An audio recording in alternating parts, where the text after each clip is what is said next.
ओम नमः शिवाय। दोस्तों आपका हमारे चैनल पर स्वागत है। और इस वीडियो में हम आपको बताएंगे कि कन्या राशि वालों के लिए साल 2023 का जनवरी, फरवरी और मार्च का महीना कैसा रहेगा। यानी कि साल 2023 के ये आने वाले 3 महीनों का राशिफल हम आपको देंगे।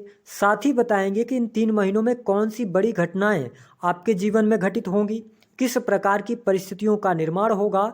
साथ ही वो कौन से 3 लोग हैं जिनका यदि आप कन्या राशि वालों जाने अनजाने में अपमान कर रहे हैं तो आपके जीवन में बहुत बड़ी मुश्किलें आएंगी और आपके जीवन में धन संबंधी हमेशा परेशानी बनी रहेगी। तो आपके लिए यह वीडियो बहुत ही महत्वपूर्ण है और आपको ये जानना भी बहुत ज़रूरी है कि किन लोगों का अपमान आपको नहीं करना चाहिए। तो आइए वीडियो की शुरुआत करते हैं। सबसे पहले तो आप सभी को नववर्ष की हार्दिक शुभकामनाएं।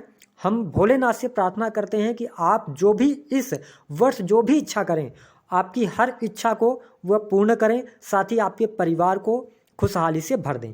कन्या राशि वालों, साल 2023 यानी कि 1 जनवरी की कुंडली यानी कि चार्ट आपके सामने है, आप वीडियो में देख सकते हैं। सबसे पहले यदि हम बात करें ग्रहों की, तो जो केतु देव हैं वो आपके 2nd हाउस में रहेंगे। बात करें सूर्य और बुध की युति रहेगी धनु राशि में, यानी कि सूर्य और बुध का बुधादित्य योग केंद्र भाव में आपके बनेगा। उसके बाद सूर्यदेव 14 तारीख को मकर राशि में प्रवेश कर जाएंगे। इसके साथ ही शनिदेव 17 जनवरी 2023 तक आपके 5म भाव में रहेंगे। उसके बाद ये स्वयं की राशि 6ठे भाव में आ जाएंगे। बात करें यदि हम 7म भाव की, तो 7म भाव में गुरुदेव बृहस्पति रहने वाले हैं।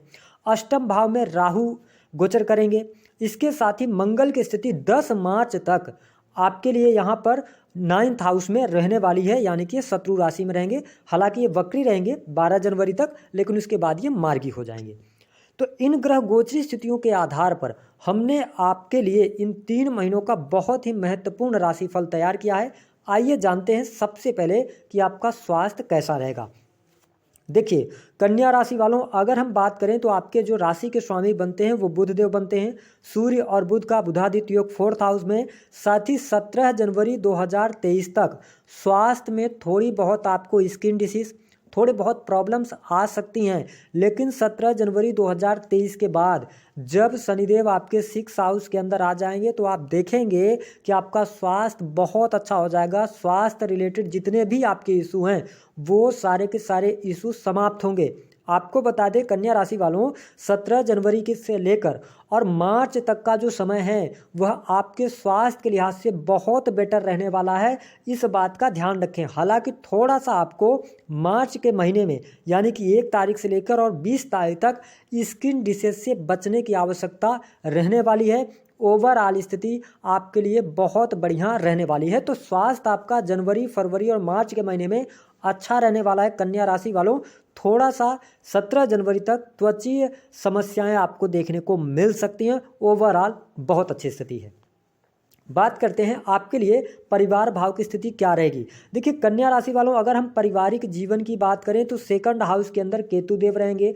साथ ही अगर 4थे भाव की स्थिति को हम देखें तो सूर्य और बुध के बुधादित्य योग से इस चीज़ का मतलब साल की शुरुआत हो रही। तो आप ये समझ सकते हैं कि जनवरी, फरवरी और मार्च का महीना आपके लिए पारिवारिक जीवन के लिए बहुत अच्छा रहेगा। भाई बहनों का सहयोग मिलेगा, भाई बहनों से लाभ मिलेगा। उनके करियर को लेकर खुशखबरी विशेष तौर पर फरवरी के महीने में आपको मिल सकती है। हालांकि अगर देखा जाए तो 3rd हाउस जो होता है कन्या राशि वालों, वो होता है भाई बहनों का। मंगल देव यहाँ पर थोड़ा सा आपको 12 जनवरी तक आपके भाई बहनों को लेकर टेंशन दे सकते हैं या उनके करियर को लेकर आप परेशान रह सकते हैं। लेकिन मंगल देव जैसी 9th हाउस के अंदर, क्योंकि ये आपके 3rd हाउस के लॉर्ड भी बनते हैं, 3rd और 8th हाउस के लॉर्ड होकर 9th हाउस में गोचर करेंगे, है ना। तो आप ये समझ सकते हैं कि भाई बहनों को लेकर थोड़ा 12 से 15 जनवरी तक परेशानी रहेगी, लेकिन उसके बाद का समय आपके लिए बहुत अच्छा हो जाएगा। आपके भाई बहनों से लाभ, भाई बहनों को लेकर कोई समस्या चल रही थी तो समस्याएं फरवरी और मार्च के महीने में आपको दूर होती नजर आने वाली है।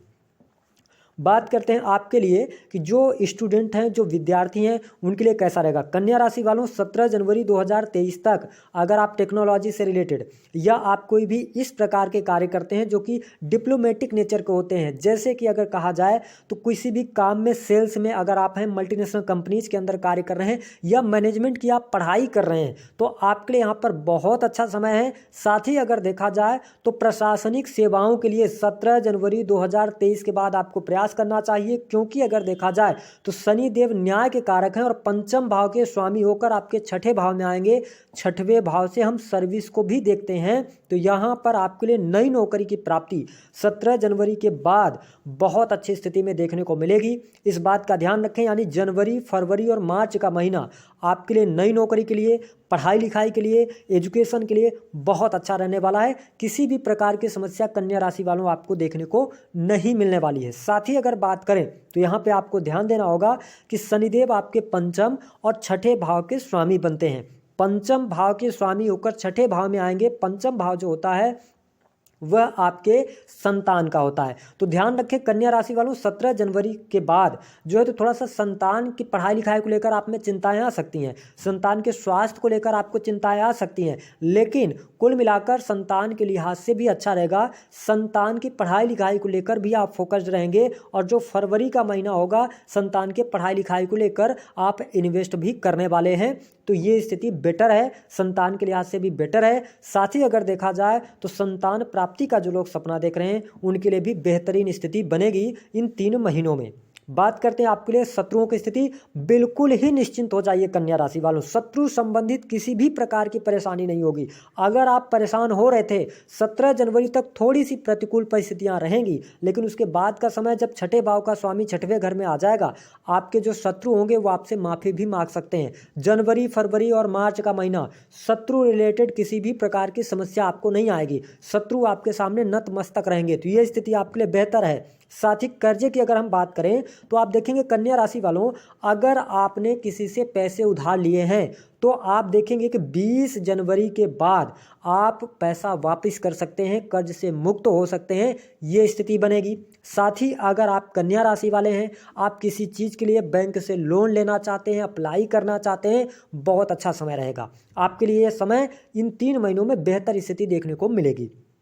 साथ ही देखें कि यहाँ पर कन्या राशि वालों आपके लिए बिजनेस की स्थिति कैसी रहेगी। देखिए सप्तम भाव के अंदर गुरुदेव बृहस्पति हैं, हंस योग का भी ये निर्माण कर रहे हैं, क्योंकि केंद्र में है, स्वराशि के हैं, तो बिजनेस भी आपका बहुत अच्छा रहने वाला है। क्या आप कोई नए काम कारोबार की शुरुआत करना चाहते हैं तो बिल्कुल आप कर सकते हैं, बहुत अच्छा रहेगा। बिजनेस में ग्रोथ देखने को मिलेगी, बिजनेस में आपको वृद्धि भी देखने को मिलने वाली है। और एक बात का और ध्यान रखें कि यदि आप कन्या राशि वाले हैं तो आपके पार्टनर का, आपके जीवन साथी का आपके बिजनेस में हस्तक्षेप भी होगा।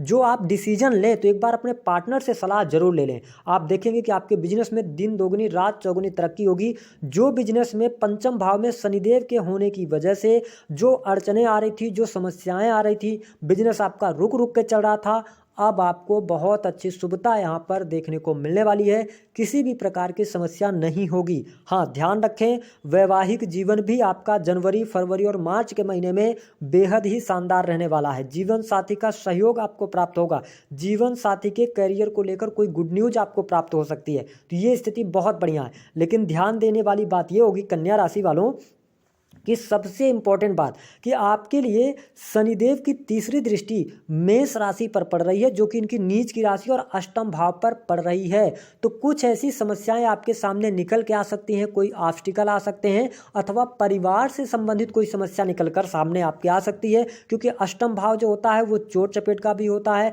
अगर देखा जाए तो रहस्यों का भी होता है और ऑब्स्टिकल का भी होता है, आपके स्ट्रगल का भी होता है। अब देखिए कि यहाँ पर पिता के स्वास्थ्य को लेकर कोई स्ट्रगल बन सकता है, कैसे बन सकता है ये भी ध्यान रखें।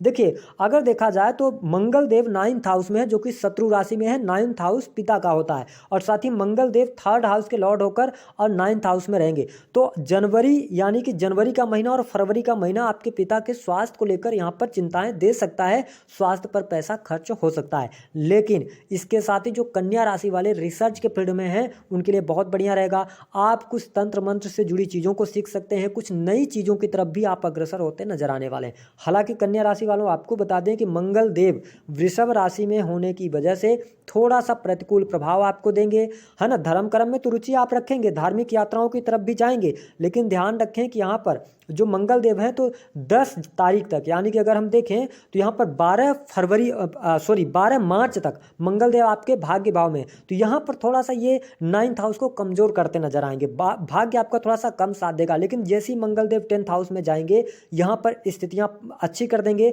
भूमि भवन वाहन से संबंधित कोई आप कार्य करना चाहते हैं तो 12 मार्च के बाद का समय बहुत अच्छा रहेगा, बहुत अच्छे योग भी बनने वाले हैं। साथ ही आर्थिक स्थितियों की बात करें तो देखिए कन्या राशि वालों, गुरुदेव बृहस्पति स्वराशि के होकर और पंचम भाव पे दृष्टि डाल रहे हैं, तो कहने का ये मतलब है, पंचम दृष्टि से आपके 11th हाउस को देख रहे हैं, तो कहने का ये मतलब है कि यहाँ पर आपको बहुत अच्छे लाभ की संभावनाएं बनेगी। अभी तक क्या हो रहा था कि देखिए शनिदेव जब पंचम भाव में थे तो इनकी सप्तम दृष्टि आपके 11th हाउस पर जा रही है, लेकिन 17 जनवरी के बाद जैसे ही शनिदेव आपके 6th हाउस के अंदर आएंगे तो गुरुदेव बृहस्पति की अपनी उच्च राशि पर दृष्टि पड़ेगी, कर्क राशि पर।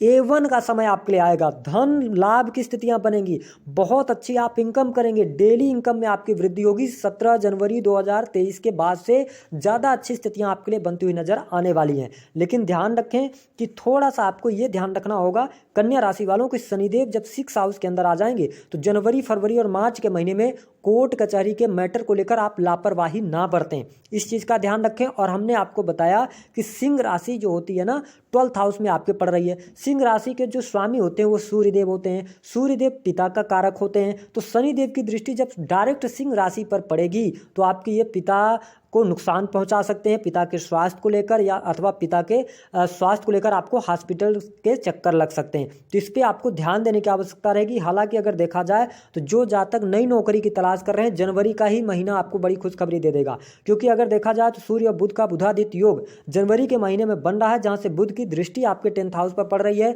तो अगर आप कोई नौकरी प्राप्त करना चाहते हैं, मैनेजमेंट के फील्ड में अगर आप नौकरी प्राप्त करना चाहते हैं, वाणिज्य के क्षेत्र के अंदर अगर आप नौकरी प्राप्त करना चाहते हैं, प्राइवेट सेक्टर के अंदर, बहुत अच्छा समय रहेगा। साथ ही पंचम भाव में सूर्यदेव भी चले जाएंगे 14 तारीख के बाद, तो यहाँ पर पंचम भाव में जब सूर्यदेव जाएंगे तो नौकरी के लिए बहुत बढ़िया रहेगा। अगर आप कोई डिसीजन लेना चाहते हैं, नौकरी छोड़कर और बिजनेस की तरफ जाना चाहते हैं, आप 17 जनवरी 2023 के बाद प्रयास करें। तो कुल मिलाकर अगर हम देखें तो कन्या राशि वालों, आपके घर परिवार के लिहाज से भी समय अच्छा है।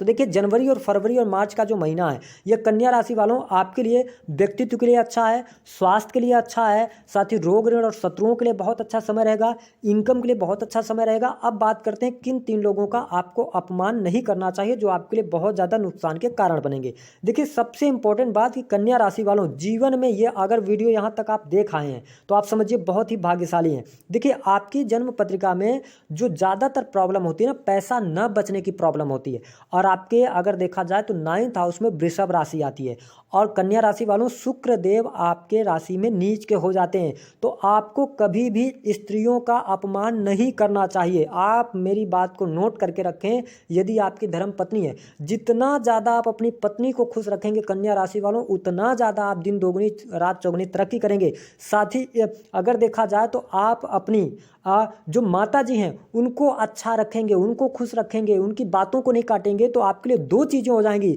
भाग्य भी आपका साथ देगा और चंद्रमा आपके 11th हाउस का लॉर्ड होता है जो कि डेली इनकम का भाव होता है, महत्वाकांक्षा मनोकामनाओं का। तो पहला अपनी स्त्री का अपमान न करें, दूसरा अपनी माता जी का अपमान आपको नहीं करना चाहिए। अब बात करते हैं तीसरी स्थिति कि देखिए पंचम भाव जो होता है वह आपके पूर्व जन्म का होता है, तो ध्यान रखें पंचम भाव के जो लॉर्ड होते हैं वो शनि देव बनते हैं। तो जीवन में कभी भी कन्या राशि वालों, आपको अगर ईश्वर ने इतनी क्षमता दी है कि आपके अंडर में बहुत सारे कर्मचारी काम कर रहे हैं, तो कभी भी कर्मचारियों को अपशब्दों का प्रयोग जीवन में ना करें। उनको जितना ज़्यादा आप खुश रखेंगे उतना ज़्यादा पंचम भाव आपका स्ट्रांग रहेगा और आपको बहुत अच्छा जीवन के अंदर लाभ मिलेगा। तो अपने से नीचे तबके के लोगों को कभी भी परेशान ना करें, उनका अपमान ना करें। इसके साथ ही अगर देखा जाए तो कन्या राशि वालों 9th हाउस में शुक्र देव इसके स्वामी बनते हैं, तो आपको 9th हाउस जो होता है वो धर्म कर्म का भी होता है। तो कभी भी धर्म गुरुओं का या अथवा गुरु के समान व्यक्तियों का आपको जीवन में अपमान नहीं करना चाहिए। बस ये 3-4 बातें आप ध्यान रखें अपने जीवन में, किसी भी स्त्री का अपमान ना हो, पिता का अपमान ना हो और साथ ही जो आपके कुलीग्स अथवा कर्मचारी आपके अंडर में काम कर रहे हैं, इन चीज़ों का ध्यान रखिएगा। 3 महीने में आपको बड़े परिवर्तन देखने को मिलेंगे। उपाय क्या करना है? भगवान शिव की आराधना आपके लिए बेहद ही अच्छी रहेगी आर्थिक स्थितियों के सुधार के लिए। तो दी गई जानकारी पसंद आई है तो वीडियो को लाइक करें, चैनल को सब्सक्राइब करें, जितना हो सके शेयर करना ना भूलें।